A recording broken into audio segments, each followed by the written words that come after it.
Most couples believe that their communication problems come from not having the right tools, not using the right words, not having the right skills. You might have read the books, you might have practiced your I statements, and you're still stuck. The reason why I think this happens, and what many couples don't realize, is that communication doesn't necessarily fail because you're doing it wrong. You might be saying things perfectly. It's just, it fails the moment that your bodies decide that your partner is a threat instead of an ally. Once that switch flips, every communication tool that you've learned, it just becomes almost useless because it's not landing. So in this video, I'm going to show you why communication tools stop working in the moments that you need them the most. And I'm going to walk you through 3 specific patterns that take over when your nervous system goes into protection. And then, of course, most importantly, what you can do to shift each one of these patterns so that you can start feeling like you're on the same team again.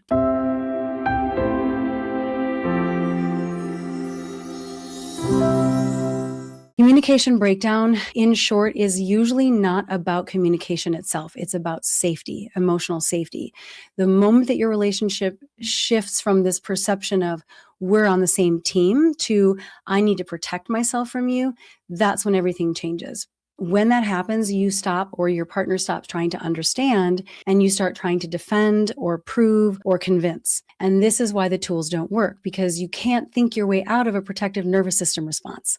Because once your nervous system is activated, what you cognitively know isn't really available to you because of the way the brain works. So how this actually shows up in real life, there's 3 specific ways that you're going to see this happen. And once you recognize them and you start seeing them immediately as they're happening in real time, that's when you're going to have the power to change them. So the first thing, and the fastest way that communication breaks down, is when your partner stops feeling like your teammate and they become to you the problem. You perceive them as the obstacle. And when your partner feels like the obstacle, communication stops being about understanding. You're not really listening to understand them. You move into, and again, this could be unconscious, you move into wanting to win or to protect. You see them as somebody who's standing in the way of you getting your needs met, whether that's being heard, whether that's being understood, whether that's just having a productive conversation or problem solving something. Whatever it is that you're trying to get in the conversation, which a lot of times we're not even aware of what that is consciously, you start to perceive them as an obstacle to getting that need met. So your mind unconsciously puts them into the category of somebody who's the reason why you don't have what you desire. And so rather than seeing them as somebody like you who wants good things for the relationship, you're going to assume that they have negative intentions. And that shift, which is, like I said, below the level of consciousness, I would say 90% of the time, changes the conversations into arguments. It turns differences into power struggles when they don't have to be. And it turns communication attempts into, proving a point. And it becomes very oppositional. So you're no longer working together. It's me versus you. You're trying to overcome each other. And so all the behaviors that show up here, like defensiveness, shutdown, criticism, escalation, those aren't actually the root problem that can be prevented by the right skill or the right tool. They're the result of seeing your partner as the obstacle. So what you can do instead, if that's what's coming up for you, is before you try to fix the conversation, you want to shift the frame, your internal mental frame of what's going on. So instead of asking, how do I get them to understand me, or how do I convince them or protect myself? You want to ask yourself, how are we actually on the same team right now? What do we both want in this relationship behind this point of tension? Where do we align? What is true for both of us? It could be that you realize we both want to get along. We both have the same values behind this. We both essentially agree on the big picture. And when you can remember that and shift that frame, that helps a lot. And you can even say to them, I don't really want to fight you. I want to figure this out together. Or I remember now, I understand we're disagreeing here, but we're on the same team, even if we see things differently.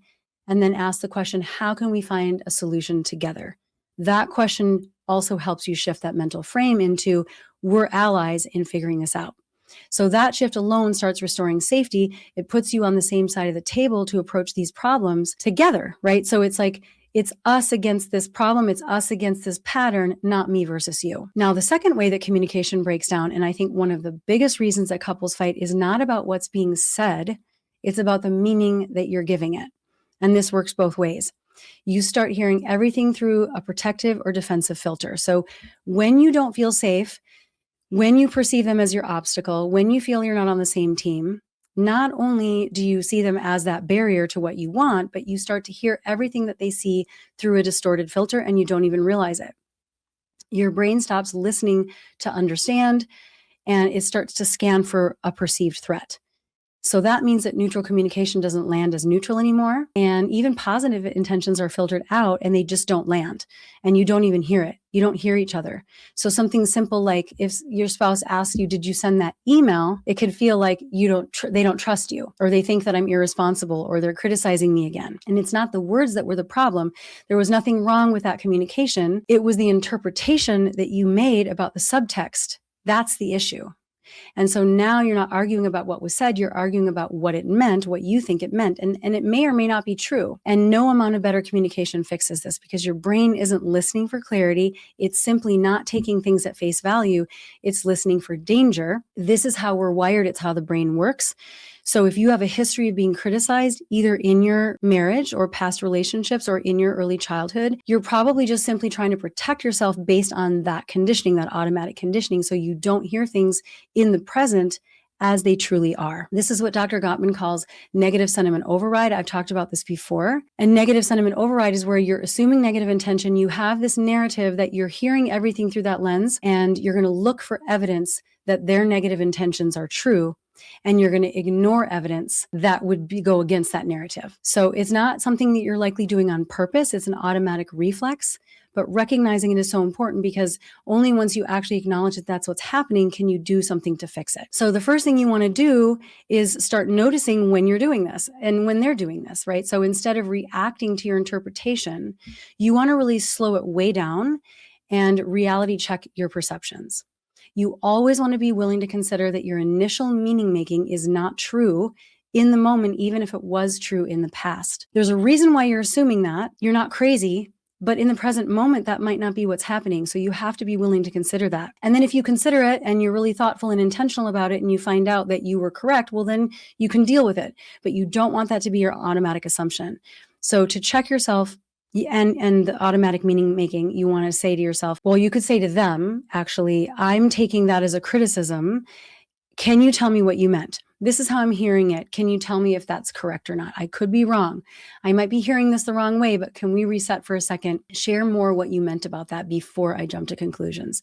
If you can do that in the moment, that interrupts the threat response and it brings clarity back into the conversation. It opens honesty and it shows your spouse that you're not assuming the worst, which has a long-term effect, of course, on them because they start to see you differently and they see that you're giving them the benefit of the doubt and not making those assumptions, which builds trust for them. But most immediately, it allows you not to react in those automatic ways. That's the pause between the stimulus and the response that's essential for pattern interrupts in the old dynamics. And that is, of course, that this pattern interrupt is the foundation for being able to transform your marriage from the inside out. And that's really what this is all about. That's what everything that I do is about. All these conversations that we have every single week is about how do we interrupt these patterns and not let the conditioning run the show, right? How can we get intentional and conscious and decide what direction we're going to go? And it's only by pausing that we can do that. Now, the third way that your nervous system is going to protect you and block any kind of communication from working effectively is resentment. Resentment doesn't just make you feel disconnected or hurt or just unhappy in the moment. It actually completely changes how you see your spouse because it rewrites the story. Resentment is what builds when emotional injuries don't get repaired, when things get swept under the rug, when minor or even major hurts are just dismissed or minimized, or if there was something that you needed to repair that you didn't ask for, or they didn't know how to fix it, then over time, it doesn't just affect how you feel disconnected, day to day, but it changes how you interpret everything that they do. So it's really a double whammy. And instead of seeing your partner as an imperfect but well-intentioned spouse, or instead of seeing them as somebody who has limitations that aren't personal, that aren't even about how much they care about you or your value to them, you start seeing them as selfish or dismissive, unreliable, basically the source of your pain. And this is where it gets really painful because even when they do try to communicate effectively, you can't even feel it. So if they do something kind and you're going to just question it, you're not going to assume positive intent. If they show up differently, you're going to doubt it.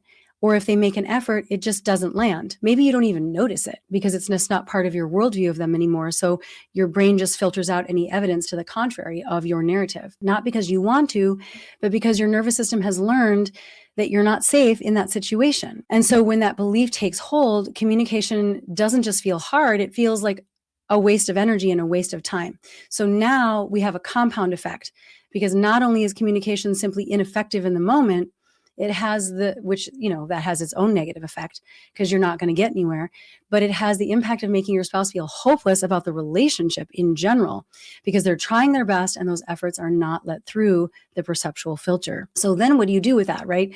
If I'm trying my very best and I'm learning all the tools and I'm showing up in all the best ways and they're not even seeing it, well, then I really only have one choice, which is accept that, or two choices: accept it and stay miserable, or leave the relationship.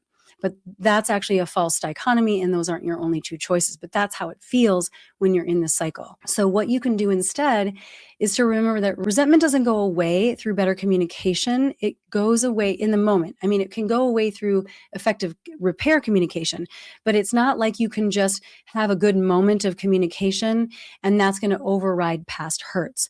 Resentments get resolved through actual effective repair, and that is a skill set on its own. Now, I've talked about this in other live streams, but essentially what that means is, let's say that your spouse is the one that has resentment, and you're trying to heal that because it's getting in the way of your connection. You have to be able to name the specific actions that caused the hurt. You have to be able to acknowledge the impact it had on them, not what your intention was.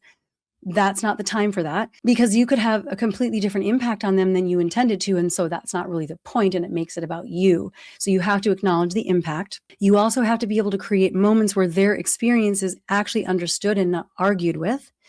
And you have to be willing to show up in new ways that reflect the changes to prevent such hurts in the future. That's what being relational is. I understand that if I do these things, it's going to impact you in that way. And so I'm going to try to adjust myself to honor your areas of sensitivity, not because I'm changing the fundamental ways of who I am, or not because I just have to do everything you tell me to, but because I want to be relational and meet you halfway, because everybody has areas of sensitivity. Everybody has the perceptual filters. We can't avoid that, right? We all have our own subjective truth about what's happening in any given moment. And so then you have a new story that allows you to truly forget the past. And then every repaired moment rebuilds safety. Every time you can clear something from the past and have effective repair, that gives safety that allows you to start seeing each other clearly again. It allows you to start basically being generous with your assumptions of positive intention, or to be constructive in the present moment, because you're allowing yourself to turn the page on the past. You're not letting that be the filter through which you interpret every single thing. So underneath all of these three ways that your nervous system will block even the most effective communication: the conflict, the misinterpretation, the false meaning making, and the resentment, there's really one question that's driving everything. And this is a way of simplifying all of this. If you can remember that at the deepest level, your psyche or your spouse's psyche is asking, are you still on my side? Are you attuned to me? Are you my person? Do you have my back? Do you care about me? Do my experiences and my feelings matter to you? Right? All of those are sub questions underneath this fundamental overview of the question of, are you on my side? And when the answer feels like yes, communication becomes easier, even if it's imperfect. That's why it doesn't matter if it's perfect communication, because you're going to give each other grace and you're not going to sweat the small stuff. But when the answer feels like no, fundamentally in the relationship, protection takes over, right? So any way that you can show your spouse that you have their back, that you're on their side, that they matter, that their feelings are valid, even if you don't share the same interpretation, you don't have to agree with everything they say, that's going to be the fastest way that you can pave the way for the communication skills that you're learning to actually land the way that you intend them to. So focus on that first, always. Because if you don't, you're really wasting your time and you're wasting your energy, and you're going to end up hopeless when it's not necessary. Emotional safety first, communication second, always. Traditional counseling does this the other way around, and that's why I believe it has really notoriously poor outcomes. Now, if you're listening to this and you're thinking, I relate to this is something that's happening in my relationship, but I really need help with knowing how to shift this given my unique situation, that is exactly the work that we do. We help individuals and couples. You don't even have to do it together with your spouse, as long as there's no preconditions. if, we help folks that are stuck in these patterns, especially when they've had counseling, especially when they feel like they've tried everything, and we help you break out of these patterns. And we don't just work on communication. There's several things that have to be in place before we even get to the communication and handling the hot button issues. So we help you shift what's underneath it so the changes that you're working on actually stick. If you want to learn more, if you want to explore this with us, link below where you can book a call with our team. I offer 2 types of calls. I offer a consult with me. That's a paid call where we do a deep dive and an analysis, and I give you my assessment and recommendations. And then we also offer a free call with my team to uncover the blocks, to understand what your specific, dances that you do with your partner, what your goals are, and to try to point you in the right direction and give you a roadmap. So either one is available to you, and feel free to book in if you think that would be helpful. Essentially, what I want you to walk away with today, I'll give you a quick recap, is that you don't have a communication problem, most likely, if you are feeling like your communication isn't landing. You most likely have an emotional safety problem. And until that safety is restored, that deep primal sense of secure attachment, then none of the tools that you're learning are going to work consistently. Because when your nervous system sees your partner as a threat, they're going to become the obstacle to what you want. You're going to hear everything through a protective filter, and you're going to do the things that protect you, whether that's shut down, flee, fight, escalate, avoid, or resentment is going to reshape how you see each other. And underneath all of it, your system is really asking, are you attuned to me? And if I turn towards you in distress, will you be there for me? Do you care? And when the answer is yes, connection flows. And when the answer is no, protection wins. So once you start working on that level of safety, that's when everything starts to exponentially change. So before you try to fix a conversation, shift the frame. Instead of reacting to your interpretation, slow down and really test your perceptions on that. Make sure that you're not making assumptions that are incorrect. The third thing is focus on repair so you don't have that filter of resentment that will block those communication efforts in the future. That's it for today. If you like my content, please take a second and either like this video or subscribe to my channel or both. That will help us reach the people that really need to hear this stuff.